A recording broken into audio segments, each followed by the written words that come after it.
about honoring. So what I always say it did. It changed my life to be able to see that. And now when people say something like that, I'm like, listen, this is, yes, it's about honoring those lives that have they're no longer with us. But at the same time, it's a way for us always to remember, to never forget, and to honor those who are still alive, and the families that are survivors. So it's a beautiful thing. And gosh, I mean, I know you're disappointed, but you did a lot to be able to raise that much money.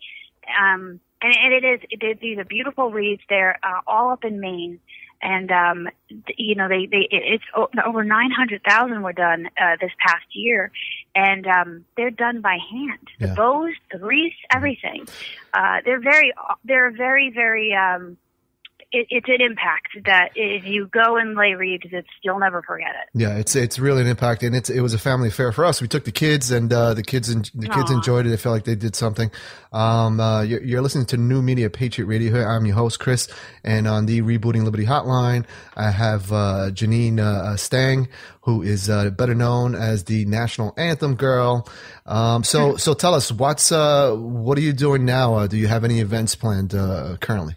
Yeah, well, what I actually have been doing is speaking in elementary schools, and kind of stumbled on it. I was writing a book more geared towards kids about the journey. You know, I've got stories from every state. I could talk about that, and I felt like it was important, to communicate that with kids so that they could hear, how awesome each state is and all the different stories, and also how important it is to broaden your horizons and travel.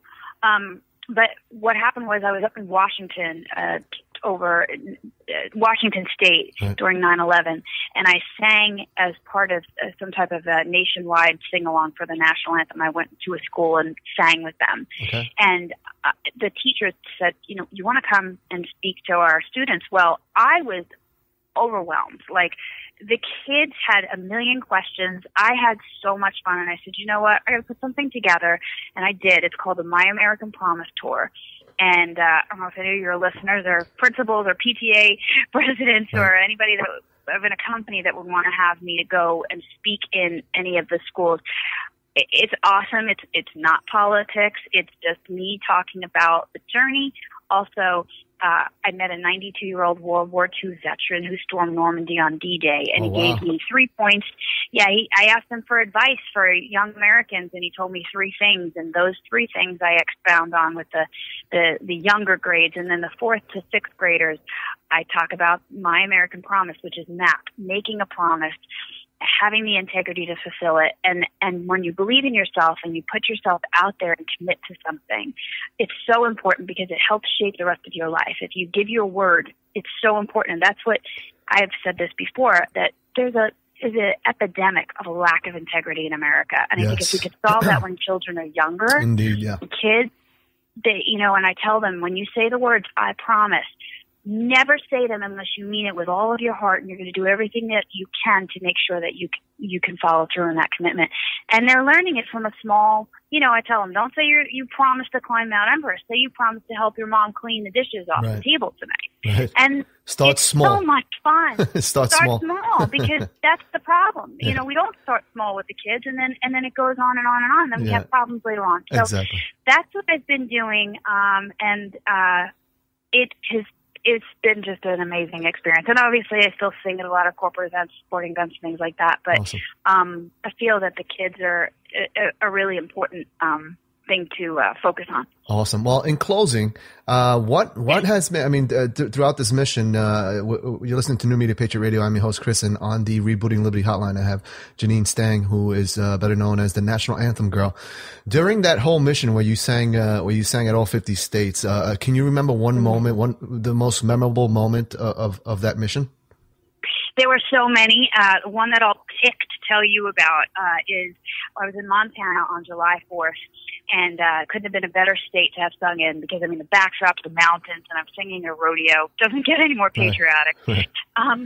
And I remember that, there was a lot of stuff going on, and I had a table, as I always did, with people coming up to sign thank you cards. And there was a man who came up, his name was Bill, and he said, I think this is great what you're doing. A lot of people say that, but he was very moved. And I said, typically when somebody's that moved, they served. So I said, did you serve? And he said, no. and I regret it every day of my life. And I said, well, why, and he had some tears, and he just said, I was, I guess this was years and years ago. He said, I watched my buddies. He goes, I had a family, so I couldn't leave. He goes, but my friends, I guess they were really young, like around 18. He goes, I watched them, I waved to them, they left on the bus, and a bunch of them did not come back.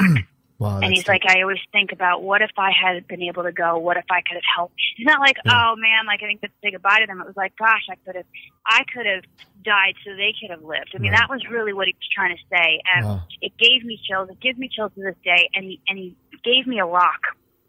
He went around and he said, you know what, your cards are flying all over the place. It was windy. And he said, I'm gonna come back. I'm gonna bring you a rock. I really didn't know if he was coming back. It's just like, okay, he came back and he gave me a rock, and it was shaped it was like a heart shape. It was so crazy that he found this, and he's like, this is from Montana with love. Oh, wow. And I felt I was just like, this, yeah, it's a rock, but to me it's priceless, and I have it still in my house. And I always think about it as the way he didn't serve, I didn't serve, but we 100% love and support our military. And I say that is what I represent. Some people always say, oh, you must have served, you must have somebody really close in your family that, no, I don't, but I am proud to say, even though I don't, I have the utmost honor, respect for those who have, and their families as well, because they're paying a price every day that a lot of us take, for granted. Exactly. And so that's one story for you. And that's a good story. And I always tell people, it doesn't matter who you support, what side of the aisle you are on, you should always support our military, because they are fighting for all of us as Americans. So you want to give everybody your contact information in case they want to contact you for any kind of events? Absolutely. Mm-hmm. Yeah, absolutely. So my website is the easiest to go to. It's nationalanthemgirl.org, and spelled just like it sounds. Mm-hmm. And my Twitter is the Anthem Girl, THE, Anthem Girl. Facebook is National Anthem Girl. And really, if you go to my website, you can click anywhere on there. It'll lead you to all of the ways to contact me via social media, or if you wanted to send an email to us, I could, about speaking or singing at any kind of event. I'd be happy to talk with any of your listeners about that. Awesome. Well, I want to thank you for being on New Media Patriot Radio. Don't let it be the last time. Oh, thanks for having me. This has been fun. It's nice to hear somebody with a similar accent. You like that? I got a pretty deep New York accent. I don't notice it until I interview, because I interview a lot of people from across the country, and a lot of times I get some people from Texas, and when I listen back to my show, I'm like, oh my God, my accent is really, really thick. I know. But I know. Mine used to be a lot thicker. I'll tell you that. Well, you got to come back before you lose it. But I want to thank you for for coming on my show. Oh, thanks for having me, Chris. Appreciate it.